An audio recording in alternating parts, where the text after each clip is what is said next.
All right, welcome back, Niko. We are going to talk about the topic of you are a local practice. In your case, you're in Olympia, Washington. But for our listeners, they are a local orthopedic or spine or other specialty practice in a given area. And you have the stop and I have the start. The question is, what should practices stop doing as it relates to how broad they decide to market and attract patients, or how narrow or focused they should attract more ideal patients? Yeah, I think they should stop spending tons and tons of money on paid advertising that cast a large net over your local or your regional area. I think they should stop spending money and blind spending to just find and seek impressions to hopefully create that false sense of ROI. I think they should start really maximizing the way they communicate and connect with an ideal patient. I know, Matthew, you use that terminology, but I think you can apply it to any industry. So if you spend less money and you're able to maximize the return on a specific set of individuals, I think that in itself, especially in the health industry, you're going to see a lot of qualitative versus quantitative ROI factors, especially when, like you mentioned, if there's a specific body of ideal patients, they're only going to see and hear your message a lot clearer and build trust way faster. So I think you should stop blindly spending money. Yeah, I think that's really helpful and practical advice. So my start as a reference point to how practices should think about either attracting more ideal patients with a focused local, or they should expand that. An often overlooked way to attract more ideal patients is to align patients with your unique perspective. So instead of just thinking that you're located in a particular area of Washington or Kentucky or Oklahoma, forget geographical boundaries for a moment and ask yourself, how would it be if you had a distinct point of view or perspective that built trust and that framed or certainly differentiated your practice from practices in a given area? I mean, you could say the western part of the United States, or you could be more focused and say the state of Washington.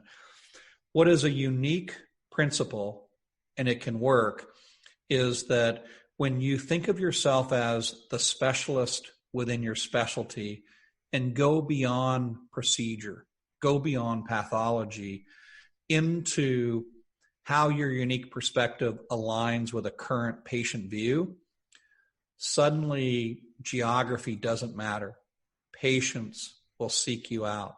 We've seen this in specialty surgery. We've seen this in specialty dentistry. How would you like to be on the dentist front, the endodontist who is regarded as painless and also kind of sleep-inducing root canal therapy? Do you think patients are going to travel from Montana, Wyoming to your Salt Lake City practice? You bet.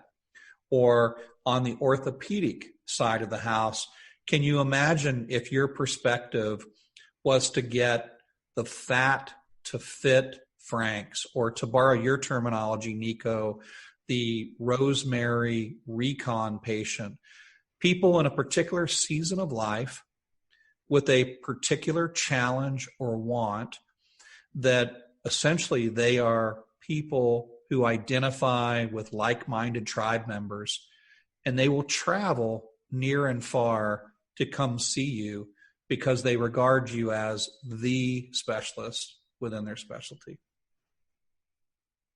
Yeah, definitely. I think if you continue down a path of focusing on Rosemary or Frank, I think you're going to find that your ideal patient almost pops out of nowhere, and they start to become even more valuable when they do understand that really the skill set that you provide is a byproduct of the overall umbrella of what your company resembles. And it's almost as you're joining, Nike or Disney with an experience. You're getting an orthopedic brand that now is a lifestyle brand, a lifestyle design, versus a place where you go and get your bones, muscles, and joints fixed. So I think, yeah, you're right on. I think you start really focusing on a narrow, body of people, ideal patients.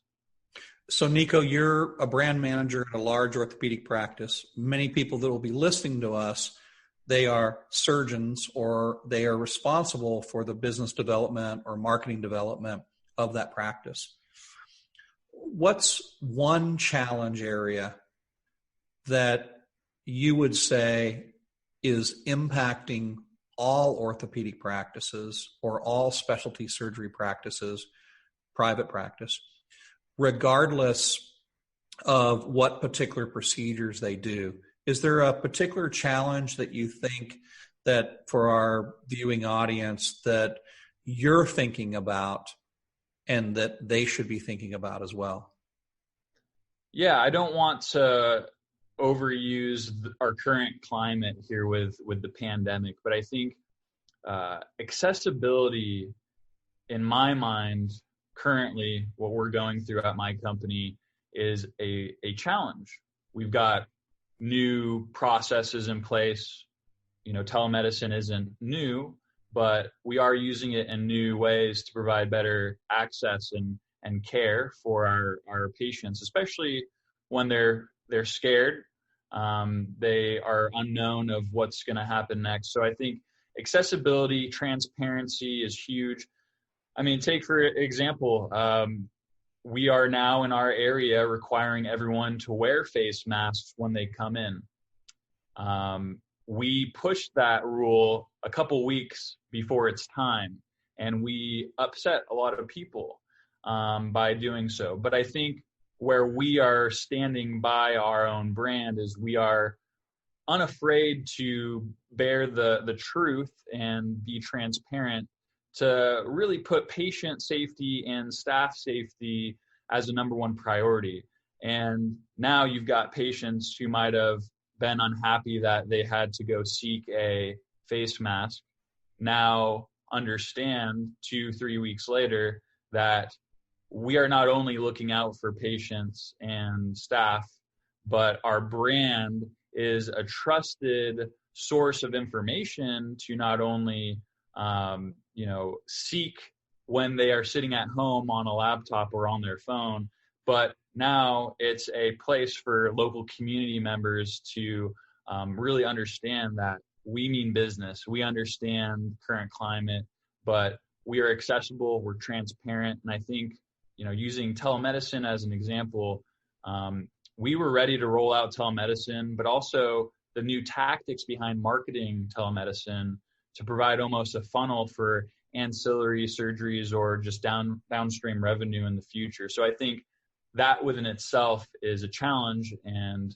I think if you can do it right, you're building brand ambassadors that are your patients. Yeah, in closing, my counterpoint to that is I think access is an interesting and important word. I think it matters to your patients.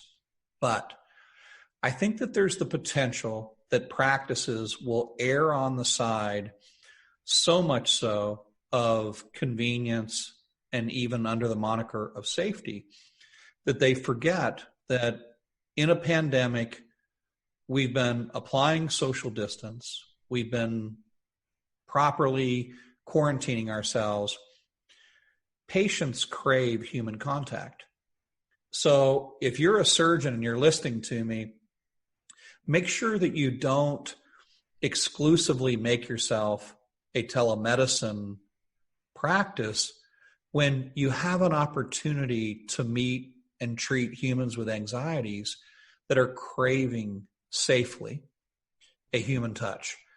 And so what I would say is that if you really want to have an interesting pivot under this kind of idea of access, create shared decision making where you give her the option of safely being seen in person or conveniently being seen in the comfort of her own home with her family by her side. And so I see a lot of practices that are exclusively saying telemedicine is the key to the future. I don't believe that.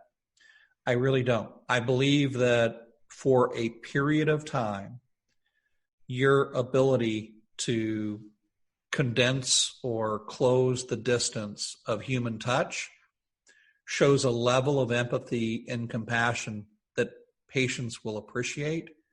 And yeah, so that's my closing remark on that. And Niko, I want to say thanks.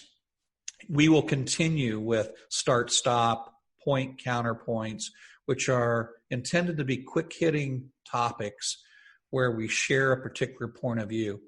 If in the comments section, if you have a topic or a challenge or something that's of interest, definitely provide it for us and we'll talk about it on a later show. So thanks, Niko. Thanks, Matthew. This has been great. I hope everyone's enjoying this. And I'm just excited to see what the future holds for branding and messaging in the healthcare world.